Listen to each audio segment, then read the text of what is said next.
Bienvenue sur Ici Écho. Le Premier ministre irakien Mohamed El-Soudani a autorisé l'approvisionnement du Liban en fuel avant le décaissement des fonds par la Banque du Liban, afin d'éviter un blackout total. En effet, le ministre sortant de l'énergie, Walid Fayad, a annoncé dans un communiqué avoir reçu un appel du directeur général de la Saumon et du ministre irakien du pétrole, l'informant que le Premier ministre irakien Mohamed El-Soudani avait autorisé le déchargement du gazoil dans les centrales de Zahrani et de Deir Ahmar. Cette décision ferait suite à un entretien téléphonique entre le Premier ministre sortant Najib Mikati et son homologue irakien, sans compter plusieurs contacts établis par Fayad pour régler la crise du paiement du carburant et épargner au Liban l'obscurité totale. Le fournisseur EDL a en effet été contraint depuis le 6 juillet de mettre hors service un groupe de production de l'usine Zahrani et de mettre complètement fin aux activités de celle de Deir Ahmar pour préserver son stock.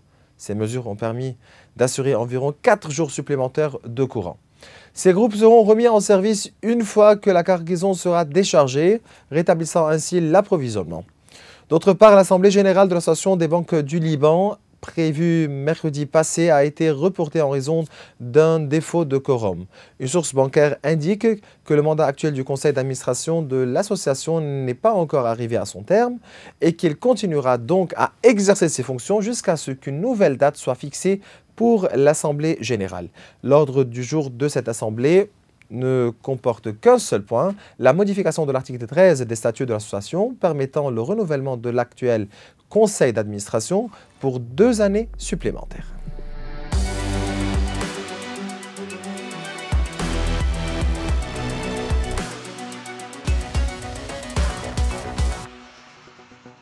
Durant cet épisode, nous nous pencherons sur les 2 propositions soumises par les députés de l'opposition pour briser l'impasse présidentielle, ainsi que sur l'actualité économique avec l'ancien ministre de l'économie. Alain Hakim, c'est un plaisir de vous recevoir. Bonjour. Donc voilà, je commence directement par la feuille de route qui a été présentée par l'opposition. Donc une opportunité sérieuse pour surmonter l'impasse présidentielle et aboutir à un processus électoral conforme aux dispositions de la Constitution libanaise. Expliquez-moi comment.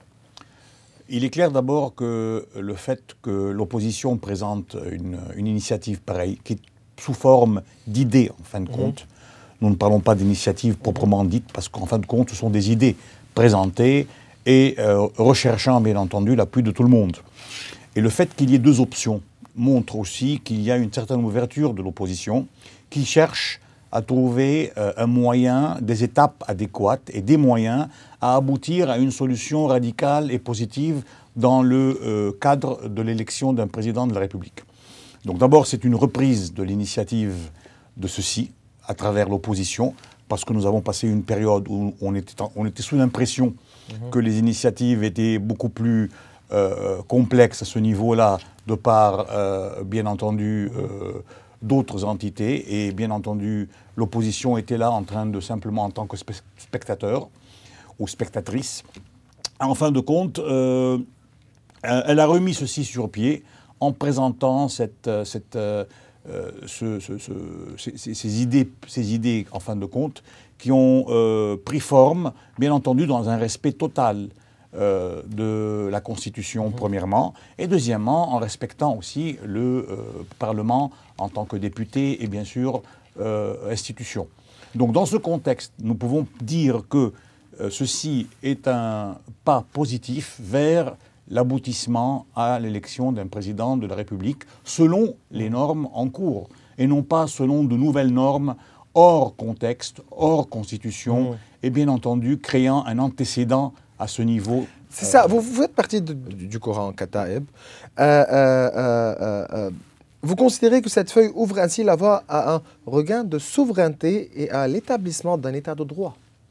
Voilà, parce qu'en fin de compte, n'oublions pas que l'opposition ne travaille pas d'une manière segmentée. On travaille d'une manière complète.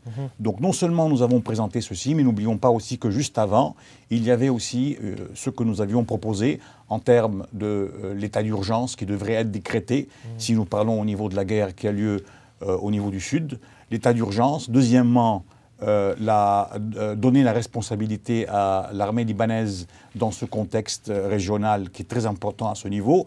Donc en fin de compte, et si jamais nous ajoutons dessus ce que nous venons de dire au niveau de l'initiative présidentielle, on est en train de remettre l'État sur pied pour pouvoir permettre à cet État de reprendre les rênes du pouvoir au niveau de l'étape de l'après-guerre.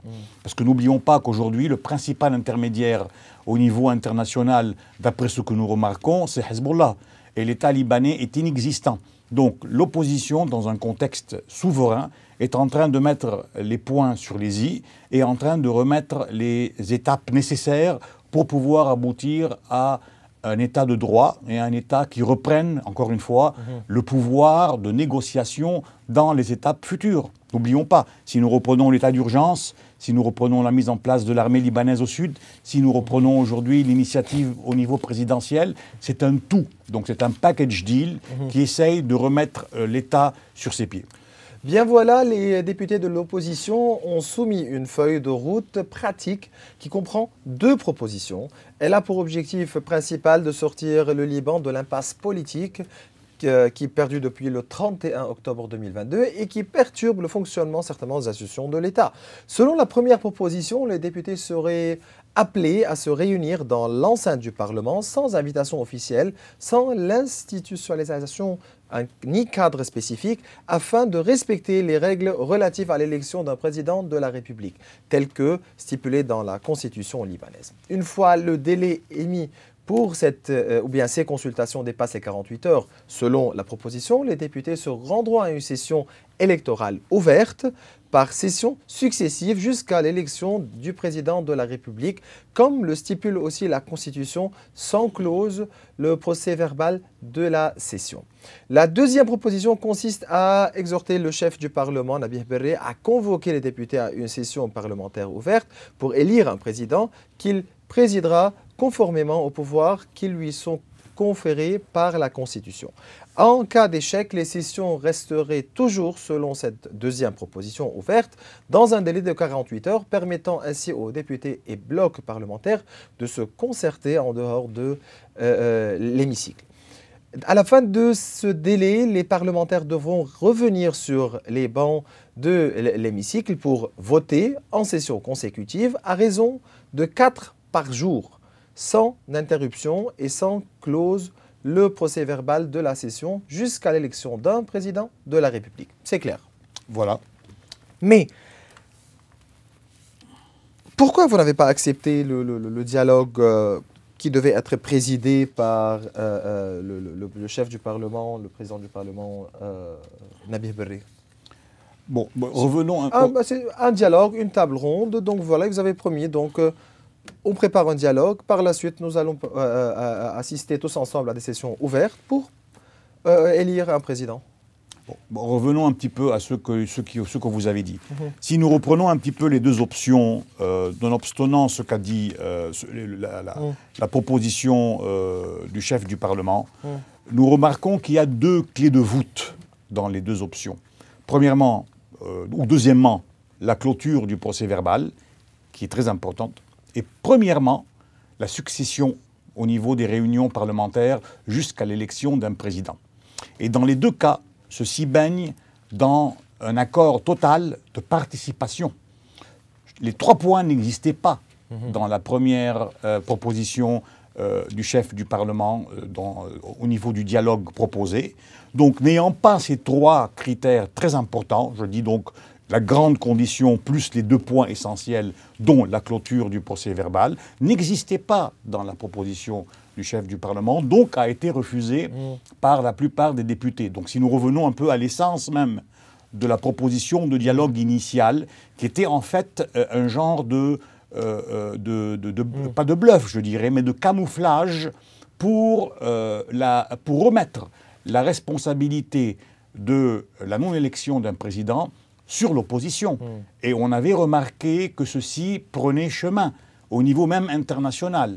Donc pour contrer ceci, l'opposition, dans un cadre souverain et global et national, a mis en place, comme j'ai déjà dit, les différentes étapes du processus de remise en place de l'État libanais à sa place adéquate, premièrement. Deuxièmement, a fait fi, donc a essayé d'éviter c'est ce piège qui était donc en fait au niveau des 2 points que je viens d'énoncer, plus la condition de base. Donc je répète, la clôture du procès verbal et la succession des réunions parlementaires, ça, qui donc sont la base même de l'élection du Parlement et qui ne proviennent pas de l'opposition, qui proviennent de la Constitution.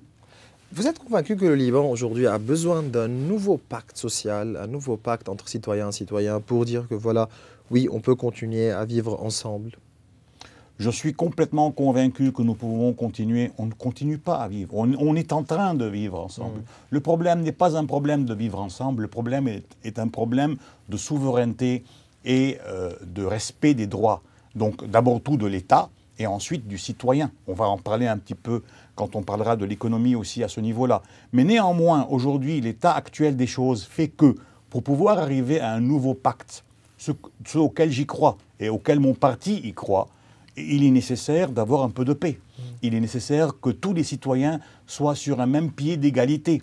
Tant que nous ne le sommes pas, nous allons parler de quel pacte social? Chaque parti explique la souveraineté selon ses croyances, selon donc voilà, vous avez aujourd'hui un parti politique qui considère que non, la souveraineté aujourd'hui est bien favorisée avec tout ce qui se passe au sud, avec tout ce qui se passe, avec la guerre qui continue. Pour vous, non, la souveraineté, c'est une armée, c'est un état de droit, etc. Donc, quelle souveraineté vous cherchez? On ne peut pas définir la souveraineté à chacun à sa guise. La souveraineté a une clarté et une certaine définition globale, internationale, qui doit être respectée. Donc en fin de compte, même à ce niveau-là, on peut aboutir à un consensus et à un dialogue interne auquel on pourra aboutir au niveau de l'étape future. Mais aujourd'hui, dans l'état des choses, lorsque nous avons un des partenaires qui est armé et qui est en train d'imposer ses lois, d'imposer sa façon de voir, d'imposer sa propre souveraineté, comme vous venez de le dire, il y a des difficultés à appliquer ceci d'une manière globale et d'accepter de rentrer dans des pourparlers pour un nouveau pacte social. Mais nécessairement, ceci devra avoir lieu, ne fût-ce qu'à travers la modification de la Constitution actuelle qui a beaucoup de petits défauts, de petites modifications à faire le plus tôt possible pour pouvoir rétablir aussi l'autorité de l'État libanais. Donc vous soutenez l'idée, ou bien vous soutenez une remise en question de la Constitution? La modification de la Constitution est nécessairement nécessaire. Parce qu'en fin de compte, elle a montré à travers les différentes étapes ou les différentes années précédentes qu'elle avait plusieurs points à réformer, à améliorer. Vous n'avez pas peur aujourd'hui? Ne fût-ce qu'au niveau des échéances institutionnelles. Certainement, mais vous n'avez pas peur aujourd'hui des conséquences de la mise ou bien de la remise en question de la Constitution? Donc, vous êtes chrétien aujourd'hui, donc vont continuer à avoir les 50-50. Donc, remettre en question la Constitution, on pourra passer à un nouveau pacte aux 3 tiers, disons. Donc, est-ce qu'il est le temps de remettre en question aujourd'hui la Constitution? Nous ne devons plus aborder la Constitution en termes de religion et en termes d'ethnie. On est en train de réfléchir à ce niveau, au niveau souverainiste, en termes de citoyens. Une fois que ceci est dépassé, on peut aboutir à une amélioration de la Constitution. N'oublions pas qu'il y a une évolution qui doit avoir lieu. Les temps changent, nos générations changent. Il est grand temps que nous puissions, nous aussi, évoluer. Et si la Constitution, qui est au service du citoyen, est nécessaire, pourquoi pas? Tout en préservant, bien entendu, les droits de tout le monde. Tout en prenant en considération la tension continue au Liban Sud, est-ce qu'il faut craindre aujourd'hui une nouvelle guerre au Liban, ou bien l'élargissement de la guerre qui date depuis plus de 8 mois maintenant déjà au Sud? Tous les indicateurs Quels sont les scénarios possibles? Tous les indicateurs internationaux et même au niveau des belligérants actuels démontrent qu'il n'y aura pas de guerre. Donc à ce niveau, personne ne peut stipuler ceci 100%, bien entendu. Les dérapages peuvent avoir lieu, mais néanmoins, il est clair qu'aujourd'hui, les grands protagonistes de cette guerre ne sont pas enclins, que ce soit les États-Unis ou que ce soit l'Iran, ainsi que les protagonistes subalternes n'ont aucun intérêt de rentrer dans une guerre de grande envergure. Bien, voilà, nous allons passer au dossier économique et à la visite du gouverneur par intérim, Wassim Mansouri, aux États-Unis. Le gouverneur par intérim a qualifié ses réunions avec des responsables américains de positives. Il tente d'obtenir un nouveau sursis pour le Liban, qui risque de se retrouver à nouveau sur la liste des pays sous surveillance du groupe Gafi. Donc, comment éviter la liste grise? Je vais être un peu, comment dire, agressif à ce niveau. Il est clair que nous allons finir sur la liste grise si nous continuons comme nous sommes. Il n'y a pas d'échappatoire. Et il y a même certaines entités internationales, en particulier américaines, qui trouvent que se retrouver sur cette liste grise peut être positif pour le Liban. Regardez à quel point où ils vont à ce niveau-là. Donc, la seule manière de pouvoir éviter ceci est de finir sur une liste grise qui va porter un coup, un très fort coup, un sale coup au niveau de tout ce qui s'appelle transfert vers le Liban. Parce que n'oublions pas que nous vivons sur ça, on va y retourner, que nous vivons sur ces trois sources que je vais nommer un peu plus tard. Mais néanmoins, aujourd'hui, le fait qu'on soit sur une liste grise pourra automatiquement fermer ces robinets. Ce qui est un danger immédiat et latent et vital au niveau du Liban. Donc c'est un danger. Donc il y a un problème, pas seulement économique, mais un problème social qui pourra avoir lieu derrière ceci. Donc il est inévitable l'aboutissement à la liste grise, sauf si nous prenons certaines actions donc immédiates d'abord et automatiques vis-à-vis de ceci. D'abord en essayant d'éviter et de diminuer et de réduire l'économie parallèle. L'économie parallèle est un fléau vis-à-vis de l'économie officielle. L'économie parallèle... Nous avons besoin d'une décision politique. Voilà. Donc il faut faire quelque chose. Je ne veux même pas savoir quoi. Je veux faire quelque chose. Ce qui est la même chose d'ailleurs à faire au niveau des dépôts des Libanais, qui aujourd'hui sont en train d'être liquidés peu à peu au compte-gouttes pour en finir sans même en parler. Qui a profité de la crise? Permettez-moi, qui a profité de la crise? Jusqu'à aujourd'hui. Premièrement, l'État libanais. Premièrement, le grand recruteur et le grand employeur qu'est l'État libanais. Oublions ceci, et donc gardons ça en tête. Mais qui a profité du marché parallèle, de l'économie parallèle? Bien entendu, tout ce qui s'appelle le fameux front de l'opposition. Donc vous les rendez responsables de la crise? Bien sûr, l'axe. Donc vous les rendez responsables de ce qui s'est passé en 2019? Il n'y a pas de doute qu'aujourd'hui, l'axe actuellement qui a le pouvoir en main est en train, lui, de profiter de tout ceci. D'ailleurs, l'économie parallèle a été créée par cet axe, et par Hezbollah en particulier, pour pouvoir contrer les sanctions qu'il y avait sur les flux monétaires en termes internationaux. Donc vous le rendez responsable aussi du défaut de paiement?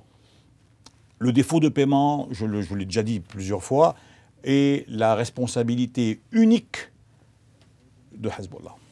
Expliquez-moi pourquoi. Qui lui-même a refusé... Comment le Hezbollah a profité de ce défaut de paiement? Quant au bout, d'abord, le fait que... Qui a décidé au niveau du... Quel gouvernement a décidé de... Hassan Diab. Bon, donc c'est un gouvernement de... C'était qui avait instauré ce gouvernement? Les membres du gouvernement actuel, dont personne même ne s'est permis de s'opposer à cette décision. Personne n'a même eu le droit de s'opposer à cette décision. Ils sont braves aujourd'hui à défendre cette décision, vaguement, mais néanmoins, cette décision est incompréhensible au niveau international, ni au niveau monétaire, ni au niveau social, ni au niveau économique, ni au niveau financier. Et malgré tout, on a certains anciens ministres qui ont le toupet de sortir et de défendre cette décision vis-à-vis de l'État. Quel a été le coût? Le coût a été ce que nous payons jusqu'à aujourd'hui et que nous continuerons à payer sur les années à venir jusqu'au jour où... Donc il faut rendre quelqu'un responsable. Mais bien entendu, nous en tant que parti Kataeb, la première chose que nous cherchons, avant même de planifier n'importe quoi, c'est de pouvoir sanctionner. Donc, et de pouvoir savoir qui est le responsable. Et de poursuivre ceci jusqu'au bout pour pouvoir aboutir à un redressement. Parce que si nous ne sanctionnons pas, s'il n'y a pas vraiment de responsabilité dans ce cas-là, comment pouvoir nous permettre de rebâtir sur quelque chose qui n'est pas donc adéquat. Revenons à la liste grise. Considérer le Liban comme un pays sous surveillance du groupe Gafi favorise l'exclusion financière. Justement, si nous prenons, je vais donc être clair à ce niveau. Pourquoi vital si jamais nous avons ce problème de liste grise? Aujourd'hui, le Liban vit de deux grandes sources globalement. La première, c'est les transferts de l'étranger. Et deuxièmement, ce sont les occasions que nous avons annuelles. Les transferts de l'étranger qui ont plus ou moins entre 6 et 7 milliards. Et on a les occasions que nous avons, dont certaines manquaient durant ces derniers mois, qui représentent aussi entre 10 et 12 milliards, entre Noël, Pâques, les fêtes de Ramadan, l'été, etc. Aujourd'hui, si nous remarquons durant les dernières, dues à la guerre de Gaza, on a une perte sèche presque de 3,5 milliards de dollars au niveau des occasions. Jusqu'à aujourd'hui, les flux financiers de l'étranger, donc des expatriés en particulier, et j'insiste sur le terme expatrié, est toujours plus ou moins indemne. Néanmoins, la liste grise va arrêter les deux sources ou les deux revenus principaux de l'économie libanaise actuelle, qui est en train de reprendre un petit peu le pas sur l'État dans lequel elle était. Donc aujourd'hui, l'économie dans son état se base sur ces deux points. Je ne vais pas mentionner d'autres. Mais donc, alléger les conséquences tout en disant que non, voilà, la Turquie était sur la liste grise, les mais voilà, Émirats justement. sur la liste grise, etc. Donc, pourquoi avoir peur? On peut être mis sur la liste grise et par la suite être retiré de cette liste. Donc, il est clair que chaque État, chaque pays a ses propres conditions et ses propres circonstances. Dans les circonstances et l'état et les conditions du Liban, nous ne pouvons pas nous permettre d'aller vers une liste grise. Encore une fois, rien n'est insurmontable, mais néanmoins, si nous pouvons éviter ceci, il faut le faire et le plus tôt possible. Est-ce qu'il faut craindre des conséquences négatives sur la Banque centrale, sur les réserves en or que nous avons en ce qui concerne les procès juridiques possibles contre le Liban suite au défaut de paiement et les détenteurs de rebonds? Un État qui n'a aucune responsabilité vis-à-vis des dépôts de ses citoyens, qui jusqu'à aujourd'hui sont en train, encore une fois, comme j'ai dit, d'être liquidés peu à peu au compte-gouttes, sans aucune planification, sans aucun moyen de redressement, sans aucune action financière adéquate à ce niveau, bien entendu, ne va pas reculer devant ce que vous venez de dire. Donc l'État n'a aucun problème à ne rien faire, bien entendu, et à laisser les choses se faire. Donc il faut craindre des conséquences juridiques. Donc il faut craindre des conséquences juridiques à ce niveau-là. N'oublions pas aussi que nous avons donc, tout ce qui est le côté juridique et l'aspect légal du côté économique et financier jusqu'à aujourd'hui est en sourdine, n'a pas vraiment pris le pas. Nous entendons par-ci, par-là, certaines choses en cours, certaines actions juridiques en cours, mais néanmoins, une fois que ceci va s'estomper, une fois que, si on veut un petit peu, il y aura moins de brouillard au niveau de l'économie libanaise et des finances, nous allons avoir un regain de tension juridique et légale très important si nous ne faisons pas le nécessaire dès aujourd'hui. Bien voilà, je passe au dossier des réfugiés syriens. Donc le défi que pose la présence massive des migrants syriens au Liban suscite toujours des débats brûlants dans le pays. Mais ce qui inquiète davantage, c'est la hausse exponentielle des naissances qui ne sont pas enregistrées. À l'avenir, cela posera un sérieux problème pour le Liban en termes d'intégration ou de naturalisation, alors que la croissance démographique libanaise semble plutôt lente. Comment résoudre ce problème? Il faut discuter avec le régime Assad. Bon. Je vais reprendre un petit peu. Il faut ouvrir les frontières maritimes, il faut faire quoi?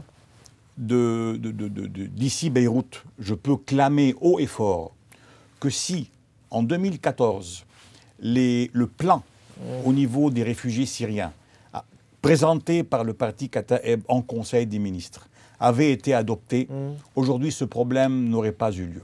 Malheureusement, ceci n'a pas été considéré et n'a pas été pris en considération. Donc voilà déjà un point. Deuxième point, malgré tout, aujourd'hui, à travers certaines actions entreprises, en particulier par la sécurité de l'État, sont des actions positives qui peuvent mener à une solution du problème. Il n'y a pas de problème insoluble.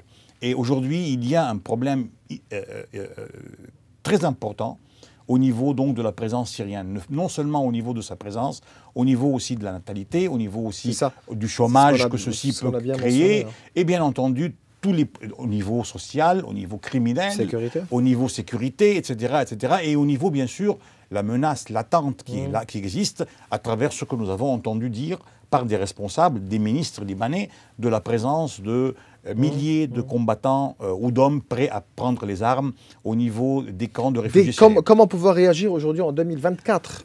Aujourd'hui, il faut être clair, encore une fois, certaines actions de l'État qui sont entreprises actuellement, plus les actions qui sont entreprises par les municipalités et par les régions d'une manière globale, sont en train d'endiguer légèrement ceci, mais néanmoins, il faut qu'il y ait un plan beaucoup plus global, gouvernemental, beaucoup plus clair, et non pas des actions éparses de par-ci, de par-là. Malgré qu'elles sont positives, encore une fois, il est nécessaire qu'il y ait un plan global pour pouvoir trouver une solution à ceci. La communauté internationale est bien responsable. En gardant en tête 2 points. Je vais revenir à la communauté internationale. Elle a une très grande responsabilité à ce niveau-là. Mais avant, la question qui a été posée, c'est le fait de pouvoir établir des liens avec le gouvernement de Bachar el-Assad. Ces liens existent. Nous avons des ministres qui vont et qui viennent. Nous avons des ambassadeurs. Nous avons des hauts responsables sécuritaires qui sont en train d'entamer ces relations. Donc automatiquement, qu'ils puissent donc discuter de ceci et trouver des solutions. Le problème n'est pas là. Le problème, c'est qu'à travers la présence syrienne au Liban, le gouvernement de Bachar el-Assad essaye de, bien sûr, pénaliser l'Occident et d'essayer d'enlever les sanctions qu'il a sur lui. Donc pour vous, il est en train d'utiliser le papier des Syriens, donc ce dossier-là, pour pouvoir régler l'histoire des sanctions internationales, des sanctions qui sont appliquées sur la Syrie, et trouver une solution pour ce dossier. La levée des sanctions, premièrement. Deuxièmement, éviter l'encerclement financier auquel ils ont affaire. N'oublions pas qu'il y a beaucoup de sanctions internationales, américaines, financières au niveau de la Syrie. Donc tout ça sont si on veut, des moyens, on dit en anglais des leverage, qui lui permettront, qui devraient lui permettre d'avoir son mot à dire dans ce qui va avoir lieu. Très bien. Passons au dossier monétaire. Le Liban a franchi une étape majeure dans le processus d'unification des taux de change, dans lequel la BDL voit un signe de stabilité solide. La Banque du Liban continue de contrôler le volume de la masse monétaire sur le marché grâce aux mesures qui ont contribué à maintenir la stabilité du taux de change du dollar sur le marché parallèle depuis plusieurs mois, dans le contexte d'une dollarisation généralisée qui a réduit la demande sur la livre libanaise. La BDL donc ramasse toujours les livres libanaises, réduisant ainsi le volume de la masse monétaire de 83 milliards 1000 milliards de livres libanaises au début de 2023 à environ 61 000 milliards de livres libanaises actuellement. Jusqu'à quand la Banque centrale peut continuer à contrôler le taux de change sur le marché parallèle ? Nous ne pouvons pas aller indéfiniment comme ça, parce qu'en fin de compte, il y a une croissance qui doit avoir lieu.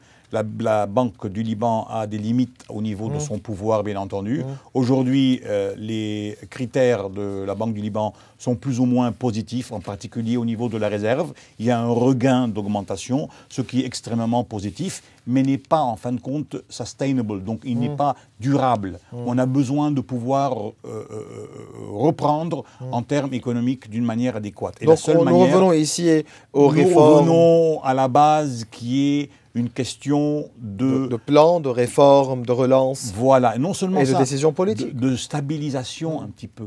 Il faut stabiliser un petit peu la situation politique pour pouvoir aboutir à des solutions en remettant en place l'État libanais. D'où toutes les actions entreprises par l'opposition jusqu'à aujourd'hui. Est-ce que nous avons toujours besoin d'une nouvelle plateforme, donc de la plateforme Bloomberg suite à la plateforme Saïrafa qui a été éliminée et devait être remplacée par cette nouvelle plateforme? Vous dites quoi à propos de ces nouvelles plateformes, dont la Bloomberg? À mon humble avis, si jamais nous reprenons, il y a une stabilité politique suivie d'un regain de la croissance économique, nous n'avons besoin de personne et surtout pas de nouvelles plateformes. On s'attend à quoi? On s'attend à... Enfin, je suis toujours, moi, positif à ce niveau. Et j'y crois dans ce pays. Et je suis certain que dès que nous sortirons de cette ornière, de cette crevasse, tout ira pour le mieux dans le futur très proche. Vous êtes convaincu que ce Parlement va voter un nouveau président? On va élire un nouveau président? Je crois que nous devons aboutir à l'élection d'un président le plus tôt possible. C'est ce d'ailleurs à quoi nous sommes en train sur lequel on est en train de travailler. Nous avons cette ambition d'y parvenir, tout au moins en tant qu'opposition pour le moment actuel. Bien voilà, Alain Hakim, ancien ministre de l'économie, c'était un plaisir de vous recevoir aujourd'hui. Merci. Merci. Et voilà, mes chers téléspectateurs, nous arrivons à la fin de cette émission. Vous pouvez revoir tous nos épisodes sur nos réseaux sociaux. Au revoir.